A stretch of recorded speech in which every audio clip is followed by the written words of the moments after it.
Isa pang na-miss ko syempre si Tom Rodriguez. Oh, Sana. yeah. Husband's lover.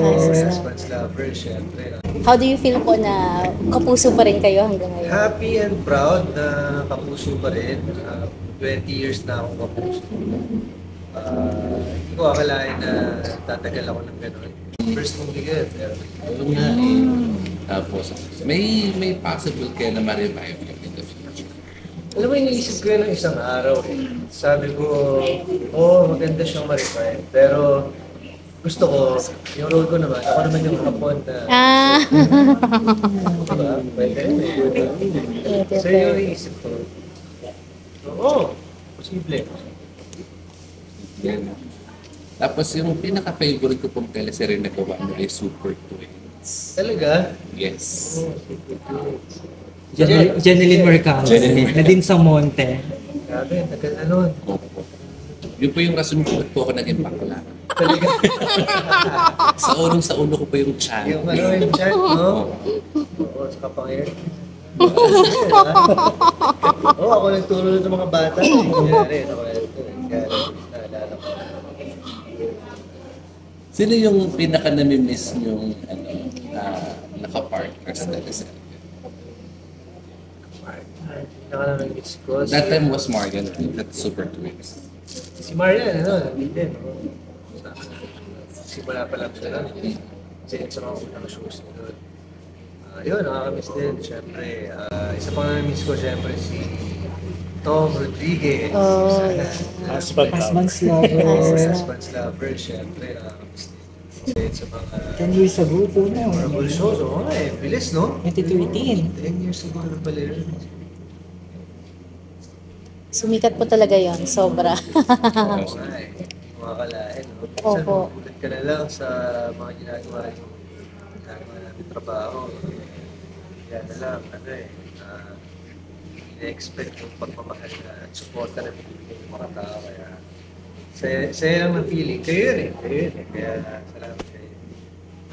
Sir Dennis, congratulations sa pagiging kapuso ulit ha. Oo naman. Kasi nung isang araw po, di ba, nag-contract Oo, signing isang kayo. How do you feel po na kapuso pa rin kayo hanggang ngayon? Happy and proud na kapuso pa rin. 20 years na akong kapuso. Hindi ko akalain na tatagal ako ng gano'n. Hindi ko naisip na tatagal ako ng 20 years sa isang bagay, lalo na sa isang trabaho, di ba?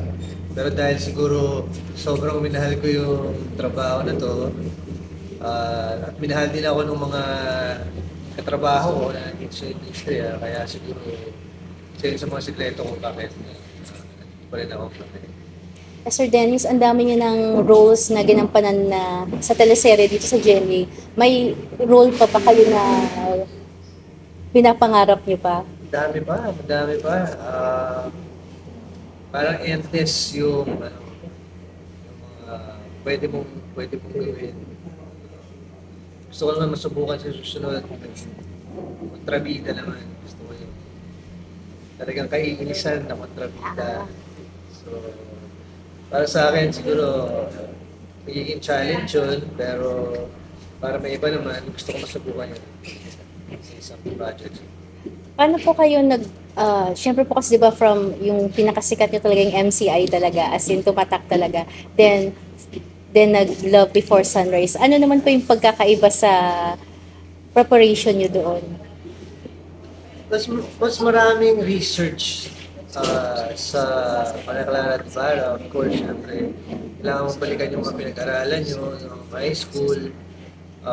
Kailangan mong alalahanin yung mga characters, yung relasyon nila sa isa't isa, yung importansya ng kwento na yun, yung mga moral lesson na kailangan mo ipakita dahil kayo magkukwento ulit nun.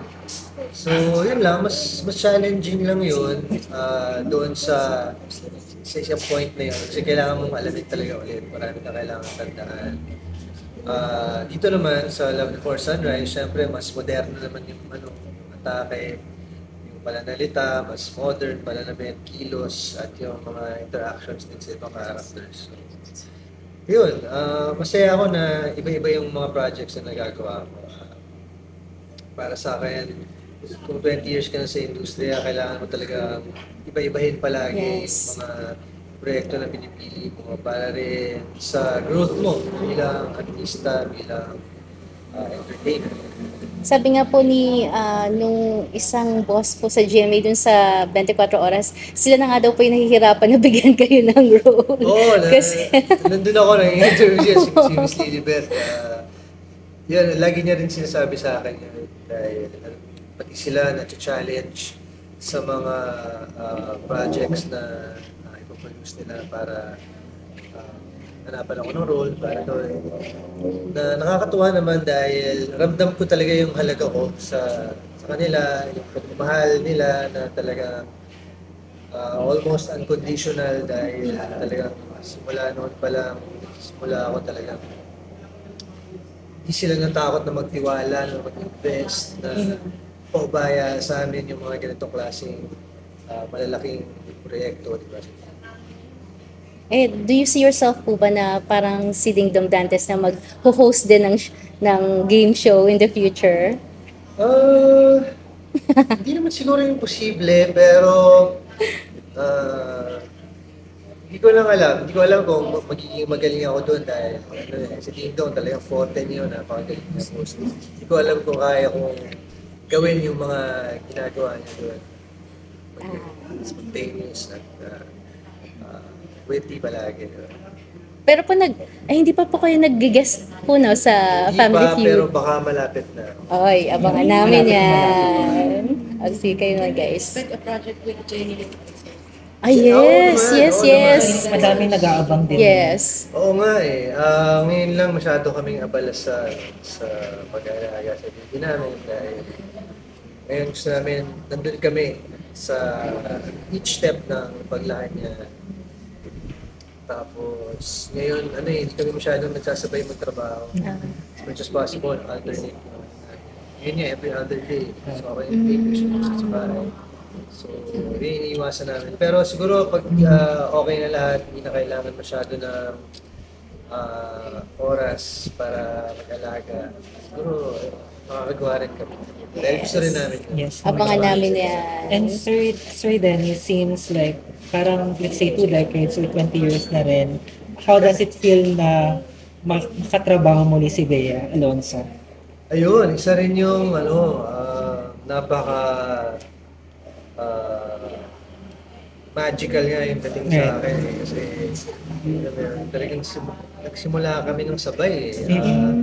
Mas matanda ako sa kanya nung nag-start kami doon, parang ilang years ahead ako. Pero sabay kami nag-workshop, sabay kami ni-launch sa Star Circle, batch 10. 10 kami noon. Tapos nakakatuwa lang isipin na ang ganda ng mga nangyari sa amin, sa mga buhay namin, sa personal lives, sa careers. And ang galing din ng timing na nakita ulit kami dito at nabigyan ng proyekto na ganito. Such an honor na makatrabaho siya dahil Bea Alonzo syempre, di ba? Hindi lahat nakakatrabaho sa katulad. Kaya swerte ako na isa ako sa nakatrabaho niya dito sa pagpagdating. And follow-up question, Sir Dennis, since uso ngayon ng collaboration, do you have any chance or pwede may mga artista ka pa po bang gusto makatrabaho? Sa ibang Sa ibang network? Oo, madami pa, syempre. Syempre, lalo na yung mga veteran actors na hindi pa talaga nakakatrabaho na ano pa man, dito ko na. Isa sa mga sinasabi ko noon, nung nagsisimula pa lang ako, pag tinatanong ako sino favorite local actor, lagi kong binabanggit dalawang pangalan, John Arcilla at si Joel Torre. Yes. Yes. So si Sir Joel Torre lang hindi ko nakakatrabaho. Although magkasama kami sa isang mundo ng on the job. Yes. So, parang nasa isang mundo lang kami. So hopefully sa mga susunod na on the job na series or movies, bumalik yung characters niya pagkatrabaho.